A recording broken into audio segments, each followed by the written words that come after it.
Letak Benteng Marques berada di Bukit Marques, Desa Dirun, Kecamatan Lakmanen, Kabupaten Belu, Nusa Tenggara Timur, pada titik koordinat 51 lintang 729.239 8.992.108 UTM dengan ketinggian 1.200 di atas permukaan laut. Lingkungan sekitar Benteng Marques berupa lapangan savana, tumbuhan berupa kaktus, rumput, dan pohon-pohon yang mudah hidup di lahan kars. Benteng ini berjarak kurang lebih 2 km dari Dusun Nawain, Desa Dirun. Sedangkan jarak dari kota Tambua menuju Desa Dirun kurang lebih 40 km dengan waktu perjalanan kurang lebih 1,5 jam. Saat ini daerah sekitar yang sebut dengan Fulan Fehan, dataran savana sudah menjadi objek wisata alam dan sudah sering dikunjungi oleh wisatawan Indonesia dan asing. Bukit Marques sendiri sudah termasuk ke dalam zona hutan milik negara. Sejarah terbentuknya Benteng Marques. Sesuai dengan berbagai cerita sejarah daerah Belu, manusia Belu pertama yang mendiami wilayah Belu adalah suku Melus. Orang Melus dikenal dengan sebutan Emifatuk Owan, Ema Ai Owan, atau manusia penghuni batu dan kayu. Tipe manusia Melus adalah berpostur kuat, kekar, dan bertubuh pendek. Semua para pendatang yang menghuni Belu sebenarnya berasal dari Sina Mutin Malaka. Malaka merupakan tanah asal-usul pendatang di Belu yang berlayar menuju timur melalui Larantuka. Khusus untuk para pendatang baru yang mendiami daerah Belu terdapat berbagai versi cerita. Kendati demikian, intinya bahwa ada kesamaan universal yang dapat ditarik dari semua informasi dan data. Menurut cerita bahwa ada 3 orang bersaudara dari tanah Malaka yang datang dan tinggal di Belu, bercampur dengan suku asli Melus. Nama ketiga bersaudara itu menurut para tetua ada masing-masing daerah berlainan. Dari Makoan, Fatuaruin menyebutnya Nekin Mataus atau Likusain. Yang kedua, suku Mataus atau Sonbai. Yang berikutnya Bara Mataus atau Fatuaruin. Sedangkan Makoan asal Dirma menyebutnya Loro Sankoe atau Debuluk Welakar. Yang berikutnya Loro Benleo atau Dirma Sanleo dan Loro Sonbai atau Dawan. Namun menurut beberapa Makoan asal Besikama yang berasal dari Malaka ialah Wehalinain, Wewikunain, dan Haitimuknain. Ketiga orang bersaudara dari Malaka tersebut bergelar raja atau loro dan memiliki wilayah kekuasaan yang jelas dengan persekutuan yang akrab dengan masyarakatnya. Kedatangan mereka dari tanah Malaka hanya untuk menjalin hubungan dengan antar daerah di bidang kayu cendana dan hubungan etnis keagamaan. Dari semua pendatang di Belu, pimpinan dipegang oleh Maromak Owan. Liurai Nain di Belu bagian selatan. Bahkan menurut para peneliti asing, Maromak Owan kekuasaannya juga merambah sampai sebagian daerah Dawan atau Isana dan Biboki.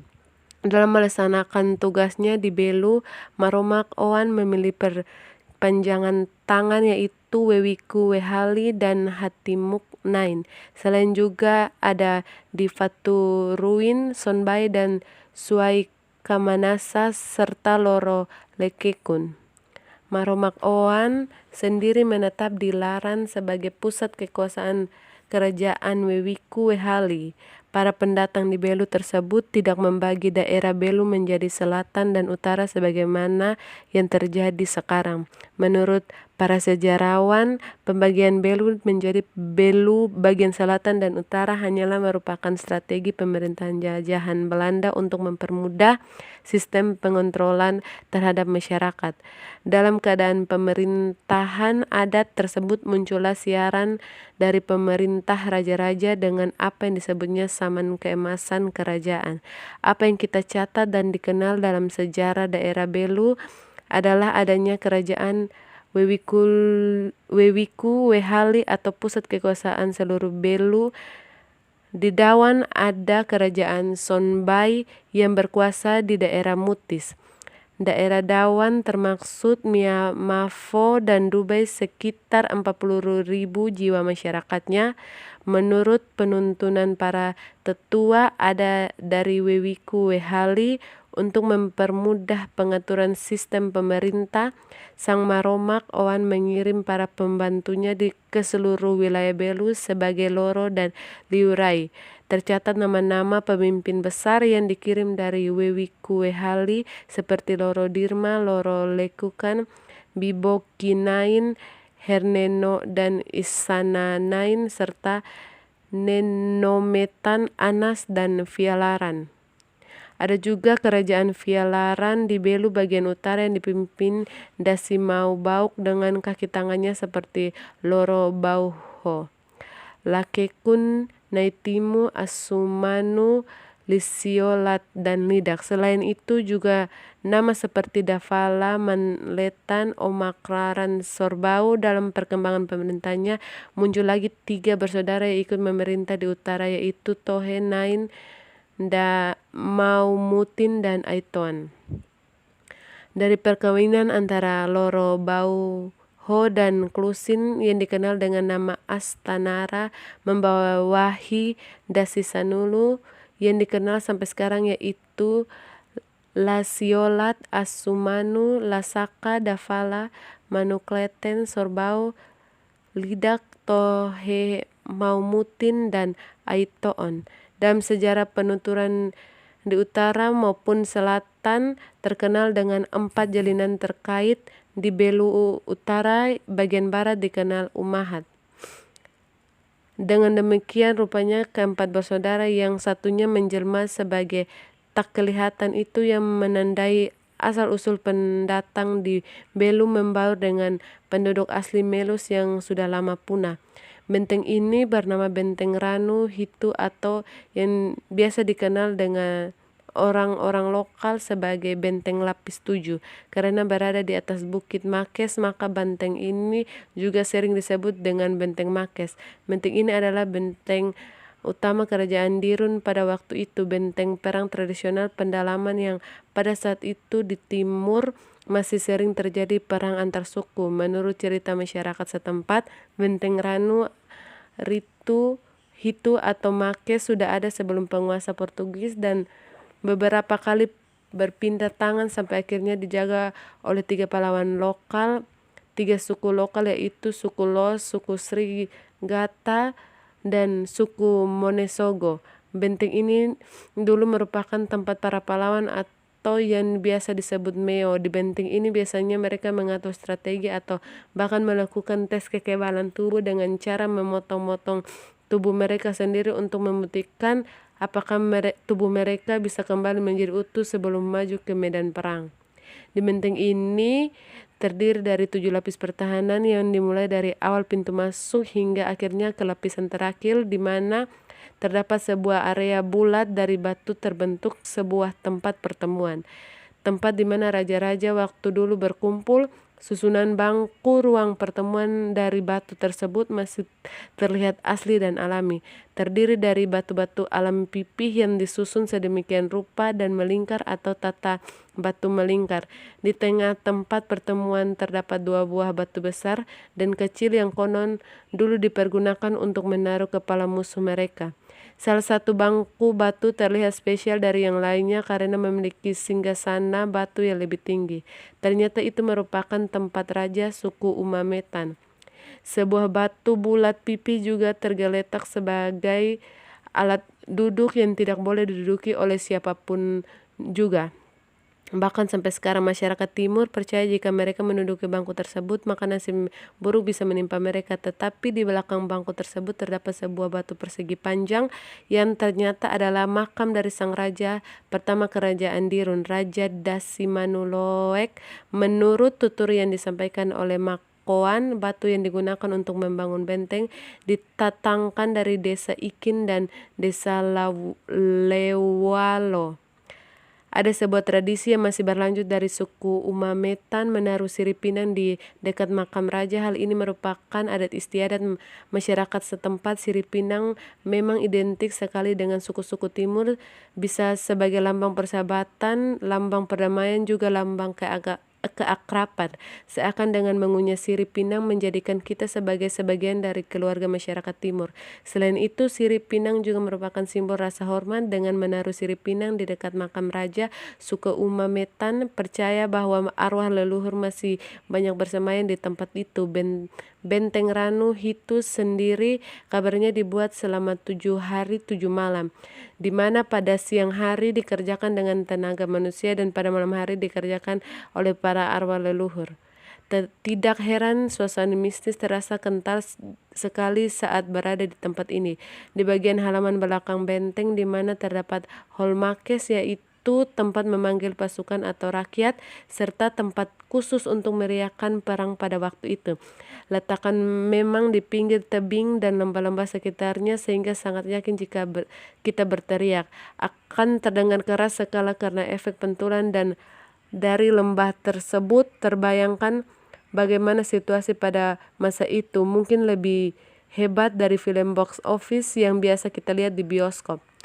Sampai saat ini belum ada penelitian yang lebih lanjut dan mendalam terhadap benteng Ranu Hitu atau Makes, sehingga data sejarah hanya berupa data lisan tutur dari orang yang lebih tua atau yang dituakan oleh masyarakat desa Dirun atau seorang makoan pemangku adat. Perencanaan tur yang pertama untuk objek wisata, yaitu rencana penyelenggaraan tur adalah liburan ke Atambua selama 3 hari 2 malam dengan mengunjungi destinasi-destinasi terbaik di Atambua.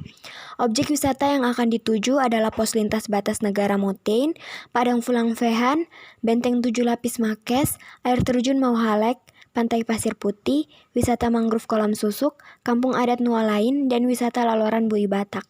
Objek ini sudah memenuhi 3 faktor yang harus diperhatikan dalam mencapai suksesnya suatu tur, yaitu yang pertama, something to see seperti keindahan alam, keindahan budaya, bangunan sejarah. Kemudian something to do seperti pedalaman budaya, sightseeing, dan dokumentasi. Kemudian something to buy yaitu warung makanan dan minuman tradisional dan berbelanja souvenir. Konsep tur ini adalah mengunjungi destinasi-destinasi terbaik di Atambua. Angkutan yang digunakan dalam tur ini adalah mobil. Dari bandara, rombongan dijemput dengan menggunakan mobil menuju hotel. Untuk rombongan tur ini menggunakan jasa akomodasi King Star Hotel yang beralamat di Jalan Raya Atambua nomor kilometer 2, Rinbesi. Lokasi di pusat kota dekat dengan pusat perbelanjaan. Makanan dan minuman yang disediakan adalah makanan dan minuman umum, yaitu tidak ada pembedaan antara mayoritas dan minoritas. Rencana pemberian makanan dan minum adalah sebagai berikut, yaitu makan pagi di hotel, makan siang oleh catering, snack selama perjalanan pagi dan sore hari oleh catering, makan malam di hotel. Organisasi dalam penyelenggaraan tur ini ditangani oleh Head Office Beta Kupang Tours di Kupang, kemudian pada daerah transit dan daerah tujuan, ditangani oleh Branch Office di Atambua. Pelaksanaan tur ini diatur oleh Head Office, setelah itu diteruskan pada Branch Office. Head Office mengatur waktu penyelenggaraan tur dan waktu keberangkatan sampai kembali. Selanjutnya, pengawasan tur. Pengawasan yang dilakukan dalam tur ini adalah mengenai yang pertama, tur itinerary harus sesuai dengan kesepakatan. Yang kedua, transport yang digunakan harus sesuai dengan informasi awal. Yang ketiga, akomodasi harus sesuai dengan standar yang disepakati. Keempat, pramuwisata harus memiliki kemampuan berkomunikasi yang baik agar tidak membosankan bagi rombongan dan memiliki pengetahuan objek yang dikunjungi. Yang kelima, perjalanan harus dikemas semenarik mungkin. Yang keenam, tour conductor harus cekatan dalam menghadapi keadaan insidentil sehingga tour dapat berlangsung dan tidak terkantung-kantung seperti tour yang sebelumnya. Yang berikutnya, kondisi tour atau tour condition. Yang pertama, tour operate. Itu pelaksanaan tour selama 3 hari dan 3 malam. Angkutan yang digunakan adalah mobil Innova. Rombongan tur terdiri dari peserta yang telah mendaftar paket wisata Open Trip Atambua 3D2N. Yang kedua, kamar hotel. 1 kamar hotel dengan kamar mandi dalam untuk 2 orang rombongan atau double room. Yang ketiga, sightseeing. Setiap perjalanan menuju objek wisata tujuan menggunakan mobil. Jika rombongan melakukan perjalanan di luar jadwal tur sebenarnya dan objek yang sesuai kesepakatan, maka menjadi tanggungan rombongan sendiri di luar biaya tur. Berikutnya, daftar acara perjalanan. Tur dilakukan pada bulan Juli pada saat liburan dengan waktu tur selama 3 hari 2 malam. Daftar interinya sebagai berikut. Hari pertama jam 12 sampai 12.30 meeting pool. Jam 12.30 sampai jam 13.00 check-in hotel. 13.00 sampai 14.00 makan siang. 14.00 sampai 14.30 perjalanan menuju pos lintas batas negara. Selanjutnya biaya-biaya, semua biaya sudah termasuk atau include, yaitu jemput, antar bandara, transportasi, driver tambah BBM, makan pagi, siang, malam selama trip 6 kali makan, hotel AC, tiket wisata bagi wisatawan domestik, guide tour atau leader tour, air mineral. Semua biaya yang tidak termasuk atau exclude yaitu tiket pesawat, pengeluaran pribadi, obat-obatan pribadi, dan belanja oleh-oleh. Selanjutnya, kondisi dan syarat pemesanan dan pembatalan. Pendaftaran dan pembatalan. Yang pertama, untuk pendaftaran atau pemesanan tempat dapat menghubungi kantor pusat Beta Kupang Tours. Pendaftaran disertai uang muka sebesar 10% dan sisanya harus dilunasi seminggu sebelum tanggal keberangkatan. Beta Tours berhak mencoret dan membatalkan daftar nama peserta yang belum bayar deposit, dan jika sisa pembayaran belum dilunasi seminggu sebelum keberangkatan, maka bagi yang belum melunasi akan dibatalkan. Pembatalan dalam seminggu sampai 3 hari sebelum keberangkatan akan dikenakan cancellation fee sebesar 25% dari biaya tour.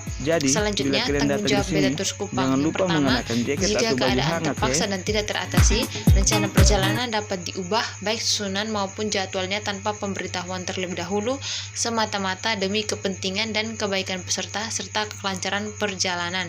Yang kedua, peserta tidak dibenarkan untuk membawa barang-barang terlarang atau narkotika dan oleh-oleh yang berlebihan, sehingga dianggap sebagai barang dagangan. Yang ketiga, PT Beta Kupang Tours dan agen-agennya berhak membatalkan keberangkat tur yang telah dijadwalkan seandainya ternyata jumlah peserta tidak mencapai kuota minimum 16 orang dan biaya tur yang telah dibayarkan akan dikembalikan seutuhnya. Yang keempat, segala kebijakan dan keputusan yang diambil atau diputuskan oleh PT Beta Kupang Tours dan agen-agennya sebagai penyelenggara tur merupakan keputusan mutlak dan tidak dapat diganggu-gugat. Yang kelima, PT Beta Kupang Tours dan branch office-nya hanya bertindak selaku agen untuk pemilik atau kontraktor yang menyediakan sarana angkutan serta lain-lain pelayanan. Selanjutnya, hal-hal yang perlu diperhatikan. Yang pertama, kartu identitas seperti KTP sangat berguna untuk keperluan check-in di airport ataupun di hotel, serta mencegah hal-hal tak terduga di kota tujuan. Yang kedua, pakaian. Pakaian dibawa dianjurkan adalah sesuai dengan iklim dan daerah setempat. Yang ketiga, perlengkapan lainnya.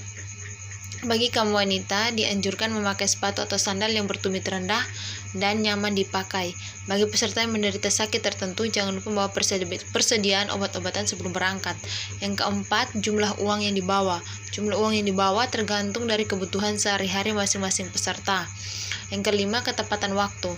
Karena bepergian dalam suatu rombongan di mana acara perjalanan sudah diatur sedemikian rupa, maka ketepatan waktu dari peserta sangat diharapkan supaya acara tur dapat berjalan dengan lancar. Yang keenam, selama perjalanan, rombongan tur akan ditemani oleh tour guide dari branch office Beta Kupang Tours. Yang ketujuh, tanda bukti keikutsertaan. Peserta dianjurkan membawa tanda bukti pembayaran tur pada waktu keberangkatan. Yang kedelapan, check-in hotel. Pada saat check-in hotel, mohon peserta dapat menunggu di lobi hotel.